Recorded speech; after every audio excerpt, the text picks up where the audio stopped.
Hello friends, तो स्वागत है आपका अपनी यूट्यूब चैनल अरिस्टोटल बायोलॉजी में।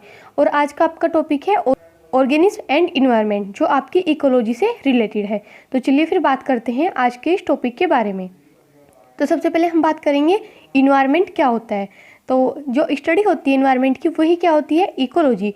The study of environment is known as ecology. Ecology, eco means house और living things and logy means study. The study of house or living things is known as ecology. The word environment is derived from French word environ. तो जो environment word है वो कहाँ से लिया गया है, फ्रेंच वर्ड environ से, ठीक है, which means surrounding, जिसका मतलब क्या होता है, surroundings होता है। Our surrounding includes biotic factors like human beings, plants, animal, microbes, etc. तो जो इसमें फैक्टर्स हैं वो क्या होंगे, लिविंग फैक्टर्स होंगे, and abiotic factors such as light, air, water, soil etcetera. और जो एबायोटिक फैक्टर होते हैं मीन्स जो नॉन लिविंग फैक्टर होते हैं वो क्या क्या होते हैं, light, air, water, soil etcetera. Word environment means the sum of all living and non living things that surrounding an organism और ग्रुप ऑफ ऑर्गेनिज्म। तो जो इन्वायरमेंट है या फिर जो इकोलॉजी है उसमें हम क्या क्या पढ़ेंगे, बायोटिक और एबायोटिक का इंटरेक्शंस, ठीक है, कि कैसे बायोटिक एबायोटिक मिलके अफेक्ट करती हैं, ठीक है। According to E Odum, it is the study of structure and function of nature. तो ईओडम ने क्या बताया था, जो स्ट्रक्चर फंक्शन होता है नेचर का उसका अध्ययन ही क्या होता है, इकोलॉजी होता है, ठीक है। तो ये काफ़ी अच्छी डेफिनेशन है जो काफ़ी इजी भी है। अकॉर्डिंग टू आर मिश्रा, तो आर मिश्रा के अकॉर्डिंग क्या था, study of introductions of form, function and structure. Means क्या हुआ कि जो फंक्शन है किसके, बायोटिक और एबायोटिक इंटरेक्शन के, उनका फॉर्म और उनकी जो स्ट्रक्चर है वही क्या होता है, इकोलॉजी होता है। The sum total of all surroundings of a living organism is known as ecology और इन्वायरमेंट। नेक्स्ट क्या है, फिजिकल इन्वायरमेंट। और जो ये चल रही है आपकी फिजिकल इन्वायरमेंट, ये आपके जो एमएससी का सिलेबस है उसके अकॉर्डिंग ही है, ओके। तो बात करते हैं फिजिकल इन्वायरमेंट के बारे में। The part of the human environment that includes purely physical factors as soil, climate, water, mountains, river etcetera. तो जो फिजिकल इन्वायरमेंट है वो क्या है, वो ह्यूमन इन्वायरमेंट का पार्ट है, जो फिजिकल फैक्टर्स जैसे soil, climate, water, mountains, rivers etcetera, ठीक है, इनको इंक्लूड करता है। These all are abiotic factors, so this is abiotic environment. इसी को ही क्या कहा जाता है, एबायोटिक इन्वायरमेंट। तो फिजिकल इन्वायरमेंट का ही दूसरा नाम क्या है, एबायोटिक इन्वायरमेंट, जिसमें हम नॉन लिविंग थिंग्स के बारे में बात करेंगे।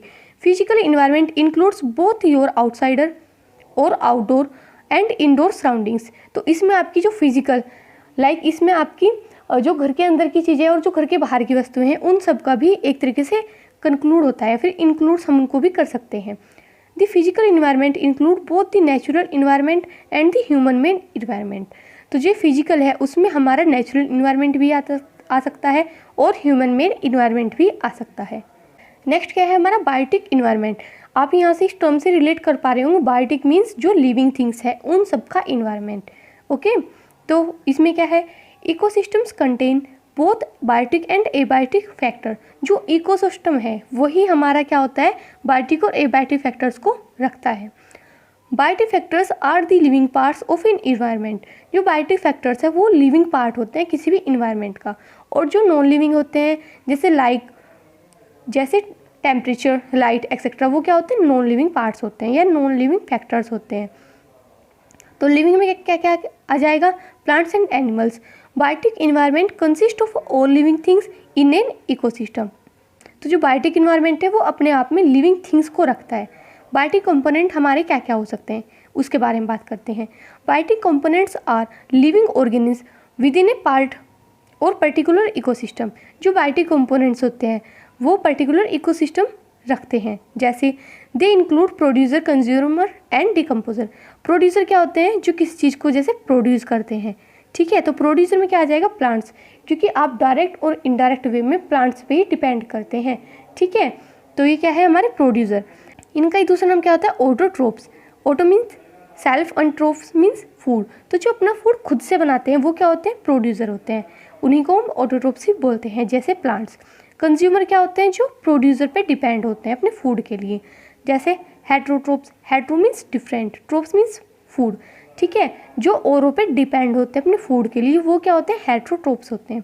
और इसमें हमारे क्या क्या आ जाता है, हर्बीवोर जो केवल हर्ब्स को खाते हैं, ठीक है, carnivores and omnivores. Carnivores means जो मांस वगैरह खाते हैं, और ओमनिवोर्स जो दोनों खा सकते हैं जैसे ह्यूमन बींग्स। नेक्स्ट क्या है हमारे डिकम्पोजर्स। जो डिकम्पोजर्स क्या होते हैं, जो कंज्यूमर पे डिपेंड होते हैं और प्रोड्यूसर पे भी डिपेंड होते हैं। कैसे कि जब वो गल जाते हैं एक तरीके से, जब वो अपनी लाइफ साइकिल पूरी कर लेते हैं, तो उनको डिकम्पोज करने का काम किसका होता है, डिकम्पोजर्स का होता है। ठीक है, तो ये क्या होते हैं, डिकम्पोजर्स होते हैं। ये एक ओवरव्यू ले लेते हैं, और अगर आपको ये टेबल याद हो गई तो आप समझो कि आपको इकोलॉजी या फिर इकोसिस्टम का एक तरीके से बेसिक तैयार हो गया। तो देखते हैं इसमें। तो इकोसिस्टम क्या होता है, किसी भी एक पर्टिकुलर स्पेस का जब हम स्टडी करते हैं तो वही क्या होता है, हमारा इकोसिस्टम होता है। तो ये दो कंपोनेंट से मिलकर बना होता है, किसे, एबायोटिक एंड बायोटिक, जिसके बारे में हम अभी बता चुके हैं। Abiotic means non living, biotic means living. तो एबायोटिक क्या क्या होते हैं, ये 2 टाइप के होते हैं, climatic and edaphic. Climatic means जो क्लाइमेट से रिलेटेड होते हैं, जैसे रेन, लाइट, वाइंड और टेम्परेचर, ये सब क्या होते हैं, क्लाइमेटिक फैक्टर होते हैं। नेक्स्ट क्या है हमारा एडेफिक, मीन्स जो मिट्टी से, जो सोइल से रिलेटेड होते हैं, जैसे soil, pH, minerals and topography. Topography क्या होती है, study of soil is known as topography. ठीक है, तो ये क्या होते हैं, हमारे एडेफिक फैक्टर्स होते हैं। तो ये दोनों मिलकर क्या बनाते हैं, एबायोटिक कंपोनेंट बनाते हैं। नेक्स्ट क्या है हमारा बायोटिक कंपोनेंट, मीन्स इसमें हम लिविंग थिंग्स के बारे में बात करेंगे, जैसे producer, consumer and decomposers. Producer को हम ऑटोट्रोप्स भी बोलते हैं, कंज्यूमर को हेट्रो एंड डिकम्पोजर को सेप्रोट्रोप्स भी बोलते हैं। हेट्रोट्रोप्स ये अब 4 टाइप के होते हैं, जैसे primary, secondary, tertiary and quaternary. इनके भी अलग अलग नाम होते हैं। जैसे प्राइमरी कंज्यूमर का एक नाम क्या होता है, हर्बीवोर, जो केवल हर्ब्स पे फीड करते हैं। सेकेंडरी कंज्यूमर क्या होते हैं, प्राइमरी कार्निवोर, जो हर्बीवोर पे फीड करेंगे। टर्सरी कंज्यूमर्स क्या होते हैं, लार्ज कार्निवोर्स। एंड क्वाटरनरी क्या होते हैं, ओमनिवोर्स, जो सब चीज़ पे फीड करते हैं, प्लांट और एनिमल दोनों पे। तो क्या होगी, एक तरीके से आपकी स्कीम होगी जो किसको रिप्रेजेंट कर रही है, इकोसिस्टम की स्ट्रक्चर को। तो सबसे पहले हम बात करेंगे प्रोड्यूसर या ऑटोट्रोप्स के बारे में। तो autotrophs are any organisms that are capable of producing their own food, जो अपना फूड खुद से बना लेते हैं, वो क्या होते हैं, ऑटोट्रोप। अब ऐसे आप बोलो कि आप किचन में जाके अपने खाना बना लेते हो, तो नहीं, वो ऑटोट्रोप्स में नहीं आएगा। क्यों, इसका मतलब खाना बनाने से मतलब ये नहीं कि आप किचन में जाके बना रहे हैं। खाना बनाने से मतलब है कि आप विद इन सेल, कि अपनी बॉडी की सेल के अंदर आप खाना बना रहे हैं। वो क्या होता है, फूड का खुद से सिंथेसिस करना होता है। ठीक है, तो इसी के बेसिस से हम इनको ऑटोट्रोप्स बोलते हैं। Foremost by using light energy, water and carbon dioxide. तो इसमें सबसे ज़्यादा एक तरीके से क्या बोल सकते हैं हम, कि इसमें जो यूज़ होता है फूड बनाने में ऑटोट्रोप्स, तो वो किसका यूज़ करते हैं, लाइट एनर्जी, जो सनलाइट होता है एनर्जी की तरह उसका यूज़ करते हैं। Water, H2O and CO2। This is also known as photosynthesis. तो जो ये एक फूड बनाने के जो प्रोसेस है उसको हम क्या बोलते हैं, फोटोसिंथेसिस। कि लाइट के प्रेजेंस में अपने फूड का सिंथेसिस करना ही क्या होता है, फोटोसिंथेसिस। और ये क्या होता है, हाईएस्ट इन नंबर, ये सबसे ज़्यादा नंबर में प्रेजेंट होते हैं autotrophs. Auto means self and tropes means feeder. ठीक है, फोटोसिंथेसिस। तो ये क्या है हमारा, CO2। CO2 कहाँ से आती है, एटमॉस्फेयर से।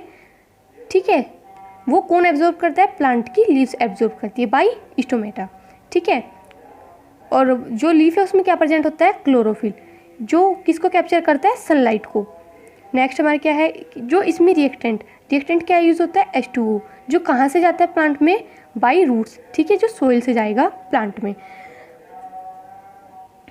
तो इस सिंथेसिस का एक तरीके से समरी ये है, ये काफ़ी इंपॉर्टेंट रिएक्शन है, तो आप इसको याद रखेंगे। CO2 और H2O ये क्या बनाएंगे, ग्लूकोज, वाटर एंड ऑक्सीजन, किसकी प्रेजेंस में, लाइट और क्लोरोफिल के प्रेजेंट में। तो इसको बैलेंस करने के लिए यहाँ पे 6 और यहाँ पे 12 ये यहाँ पे लगाए गए हैं। ठीक है, तो हम इसको एक तरीके से क्या बोल सकते हैं कि CO2, H2O, लाइट और क्लोरोफिल के प्रेजेंट में मिलकर क्या बनाते हैं, ग्लूकोज बनाते हैं। ठीक है, C6H12O6 बनाते हैं, और वाटर के 6 मॉलिक्यूल निकलते हैं, और ऑक्सीजन के भी 6 ही मॉलिक्यूल निकलते हैं। ये आपकी स्ट्रक्चर हो गई ग्लूकोज की। तो ये क्या हो गया, आपकी ऑटोट्रोप्स की समरी हो गई, और फोटोसिंथेसिस की भी। कंज्यूमर को हम क्या कह सकते हैं, हेटरोट्रोप्स और macro consumers. Organism that get their energy from eating other organism, वो ऑर्गेनिज्म जो एनर्जी या फिर जो फूड लेते हैं वो कहाँ से लेते हैं, और ऑर्गेनिज्म से लेते हैं। ठीक है, हम फूड क्यों लेते हैं, एनर्जी के लिए लेते हैं। ठीक है, दीज ऑर्गेनिज्म आर कॉल्ड हेट्रोट्रोप्स, और इन ऑर्गेनिज्म को क्या कहा जाता है, हेट्रोट्रोप्स कहा जाता है। Meaning they must eat something else as food. ठीक है, ऑल एनिमल्स आर कंज्यूमर, सभी जो एनिमल्स होते हैं वो कंज्यूमर होते हैं, वो अपने फूड के लिए औरों पे डिपेंड होते हैं। कंज्यूमर 3 टाइप के होते हैं, herbivore, primary carnivore, large carnivore and omnivore. 4 type के। हर्बीवोर मीन्स क्या होते हैं, जो केवल हर्ब से फीड करेंगे, जो घास फूस ही खाएंगे, जैसे deer, rabbit, rat etcetera. Primary carnivore क्या होते हैं, जो हर्बीवोर पे डिपेंड होते हैं, जैसे snake, cat, fox. Large carnivore क्या होते हैं, जैसे आउल, स्नेक एक्सेट्रा, जो इन पे फीड करेंगे। ओमनिवोर क्या होते हैं, जो इन सब पे फीड कर सकते हैं, मीन्स जो प्लांट और एनिमल्स दोनों पे फीड कर सकते हैं, जैसे humans, dogs and Lions etcetera. Lions भी क्या होते हैं, ओमनिवोर्स होते हैं, कि जब उनका एक तरीके से एब्जॉर्प्शन या फिर डाइजेशन जब उनका डिस्टर्ब हो जाता है तो फिर वो प्लांट्स को फीड करते हैं। तो यहाँ पे आपकी इसकी समरी हो गई, herbivore consume plant material, carnivore animal material and omnivore both plant and animal both. और ये यहाँ पे एग्जाम्पल हो गए। नेक्स्ट है हमारा क्या, डिकम्पोजर्स, जिनको हम माइक्रो कंज्यूमर्स के नाम से भी जानते हैं। They obtain their food by breaking the complex organic compounds from dead plants and animals. तो ये क्या होते हैं, डिकम्पोजर्स, जो डिकम्पोज करते हैं कॉम्प्लेक्स ऑर्गेनिक कंपाउंड को सिंपल कंपाउंड में। ठीक है, और वो कंपाउंड क्या होते हैं, प्लांट्स और एनिमल्स के। एग्जाम्पल बैक्टीरिया, फंगई एक्सेट्रा, ये क्या होते हैं, डिकम्पोजर्स होते हैं। Decomposers play an important role in every ecosystem. तो ये क्या करते हैं, इकोसिस्टम में एक इम्पोर्टेंट रोल प्ले करते हैं, कि जो भी डेड वहाँ पे प्लांट या फिर एनिमल है, कोई भी डेड मटेरियल है, ये उनको एक तरीके से डिकम्पोज करते हैं। ठीक है, without decomposers dead organism would not be broken down and recycled into other living matter. अगर डिकम्पोजर्स नहीं होंगे तो जो ये ऑर्गेनिज्म है वो डिकम्पोज ही नहीं हो पाएंगे। डिकम्पोजर्स के एग्जाम्पल क्या है, worm, mushroom, insect, bacteria etcetera, ये सब क्या होते हैं, डिकम्पोजर्स होते हैं। ये यहाँ पे प्रोड्यूसर हो गए और यहाँ पे कंज्यूमर हो गए। तो जब इनकी डेथ हो जाती है तो फिर क्या होता है, जो डिकम्पोजर्स हैं वो इनको सिंपल कंपाउंड में कन्वर्ट कर देते हैं, और फिर वहाँ पे जैसे फंगस, ये क्या है, यहाँ पे डिकम्पोजर है, जो इनकी बॉडी को डिकम्पोज करने में हेल्प करता है। नेक्स्ट क्या है हमारा, abiotic environment, means non living environment. The abiotic environment includes all the non living factors and processes in ecosystem. Okay, जैसे sunlight, soil, water and pollution for example are all important abiotic factors of an environment that affect life. तो जो non living factor हैं वो भी हमारी life को बहुत ही ज़्यादा अफेक्ट करते हैं, जैसे रेन, कि कभी रेन नहीं होती, फिर लेट होती है तो उससे भी हम प्रॉब्लम हो जाती है, सनलाइट से भी प्रॉब्लम हो जाएगी। ठीक है, तो ये हमें डायरेक्ट और इनडायरेक्ट वे में अफेक्ट करते हैं। एबायोटिक कंपोनेंट्स और abiotic factors are non living chemical and physical parts of the environment that affect living organism and the functioning of ecosystem. तो ये डायरेक्ट और इनडायरेक्ट वे में ये फंक्शनिंग को डिस्टर्ब कर सकते हैं। ठीक है, फिर अफेक्ट करते हैं। तो आई होप गाइस कि आपको ये टॉपिक भी क्लियर हो गया होगा। अगर आपको इससे रिलेटेड कोई भी प्रॉब्लम है तो आप हमें कमेंट सेक्शन में जाकर भी मैसेज कर सकते हैं। ठीक है, तो फिर मिलते हैं अगली वीडियो में किसी और टॉपिक के साथ में।